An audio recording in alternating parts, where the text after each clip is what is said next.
My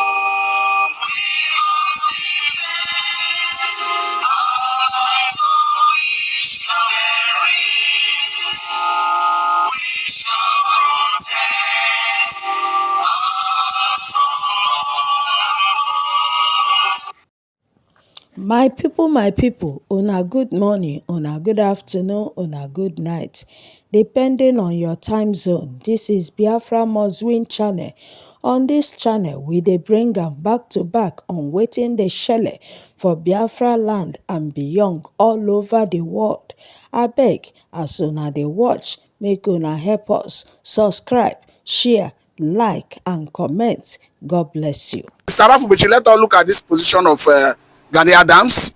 The Punch have it that Gani fumes over Sultan of Sokoto supporting Sharia law in southwestern part of the country. And he's going to say that the Sultan of Sokoto led Nigerian Supreme Council for Islamic Affairs on Wednesday through his weight behind the push to establish Sharia courts in the southwestern part of the country. But beyond this, some are saying that this is just a strategy, that even in the southeastern part of the country, there are some clandestine move to extend Sharia law to it. Is this like a Fulani renewed agenda to conquer the whole country? No, it's a renewed agenda because they failed in 1804 when Osman Danfodio was killed by Ataf Igala. They had failed then.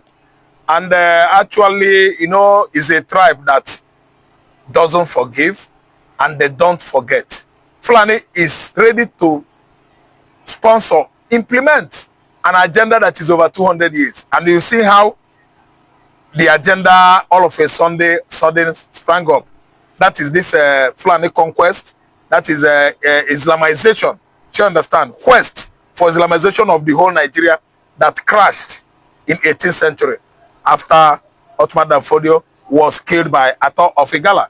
Then all of a sudden we see something like that springing up. It began to spring up since the administration of General Muhammad Buhari. That was when Fulani bounced back again, hitting it hard on Nigeria. Before, there are some persons, tribes in Nigeria that didn't know that we have people that are called Fulani in the northern Nigeria. Before, the whole Nigerians, we used to address all of them as Hausa people. But today we see now that even the Hausa themselves, they are largely Christians. There are people that are Christians, but Fulanis are at least 110% Muslims. All of them. Hardly will you see a Christian Fulani in Nigeria. But they are not up to 500 in number. If I may ask you, because I understand that you have Amausa in Imo State, in almost all the eastern part of the country. Amausa, even in my own state, even in my own locality. Yes, it's true. You have I have answer for that. Is this the envisaged situation to spread all over, or what is the intention of having if you ask me, I will tell you that Amausas in all the Igbo, southern Nigeria from Delta, you know, Delta is part of Igbo, Delta to the whole 5 states of Igbo, then even Bayelsa, River State, the former East Central State, you have Amausa everywhere. Do you know why? Amausa is Ama Fulani, not Hausa. Fulanis are characterized by settlement. In a better way to say it. Yes, they settle. In a particular place, you will see them, 1 million there. They will settle. In the bush, you will see them, 1 million there. They stay talking. I don't know what I understand. Building their houses tokingly in the bush. But when they settle on the township, because they don't rent house, they stay in a camp. That Ama meaning global square in Igbo language, square, whereby people come and treat issues and this thing. It's just like that. That's why Igbo call it Ama. Because if you see them, they will stay in group in an enclosure of about, let's say, 1,000 area square feet. They will stay there with their slums, tarpaulin. I don't really understand. So that makeshift houses, or you call it slums. I don't really understand. That's why that is how they settle everywhere in Igbo land. Because if you come to Igbo land, you can't go to another man's house. Is that not a threat to farm? The peaceful? They stay there. The peace in those areas. Let me explain. If there is political impasse or crisis between the Hausa and the Igbos, they will all run to that Amausa. Okay. Because what? Why? They are running for safety. They believe that they are there, their brothers will help them to resist their enemies that are fighting them. So that's why they live in circle. They settle in Ama, circle themselves everywhere in Igbo land. Because Igbo man cannot allow you to go and occupy his land, start farming without permission. And Hausas, they are characterized by that. The Hausa Fulani we are talking about, they will come and settle in someone's farmland, and start claiming it. And immediately they settle there, 1 month, 2 months, it become their land.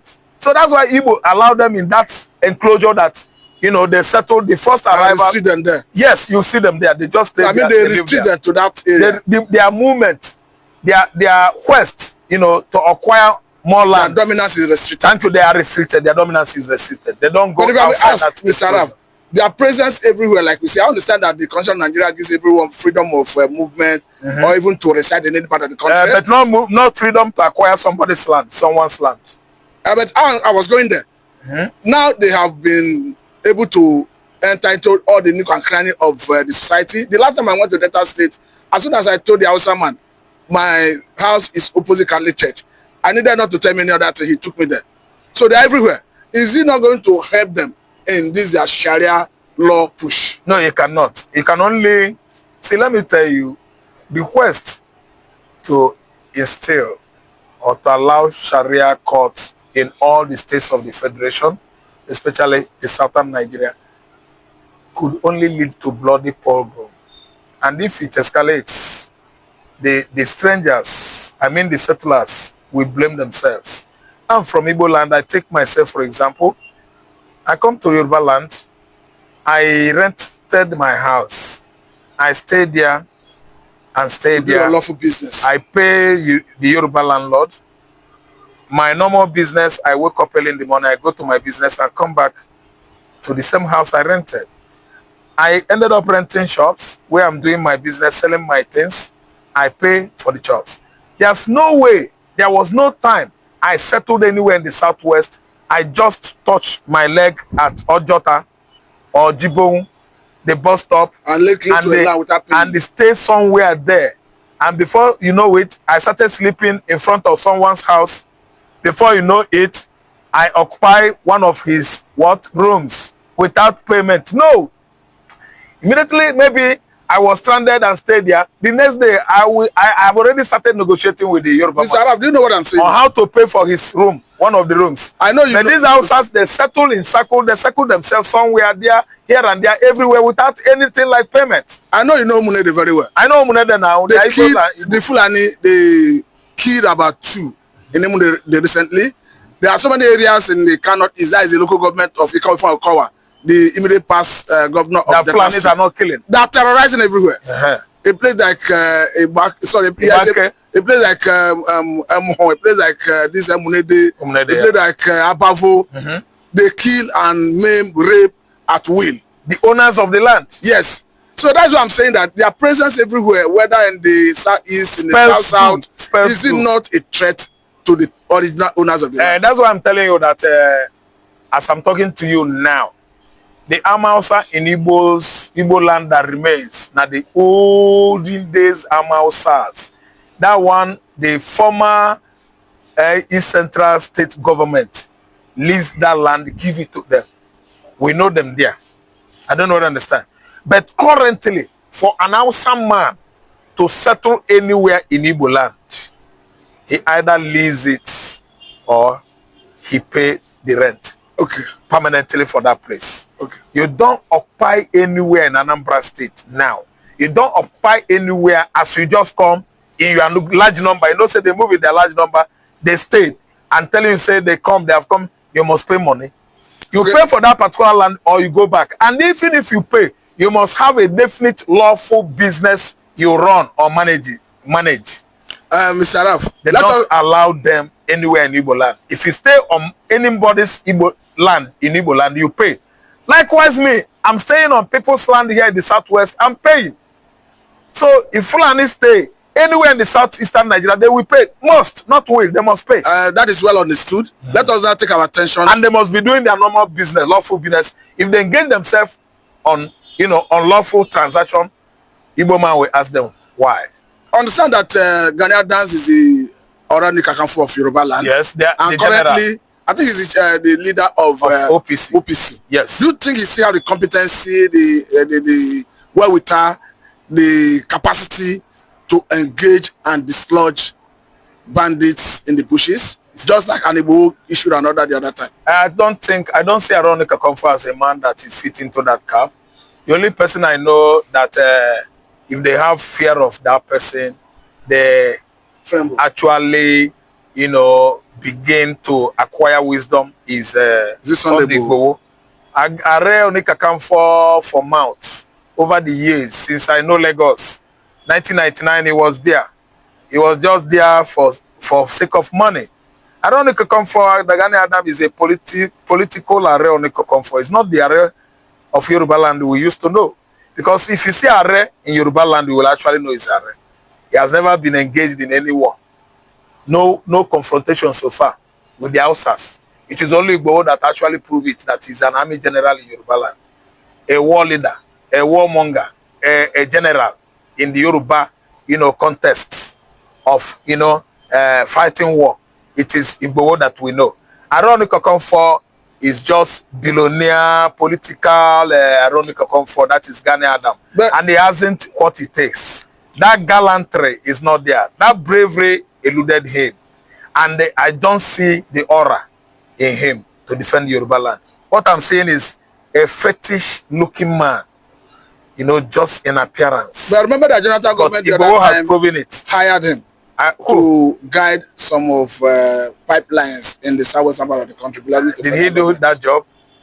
But it's a record that he was hired. OPC was everywhere. OPC under his leadership. Yes, OPC was everywhere under the leadership of Jonathan now. But Mr. Araf, permit me to shift our attention to the reaction coming from Nigerians with respect to the unfortunate prescription of IPOB by Court of Appeal. I have a couple of people who have reacted.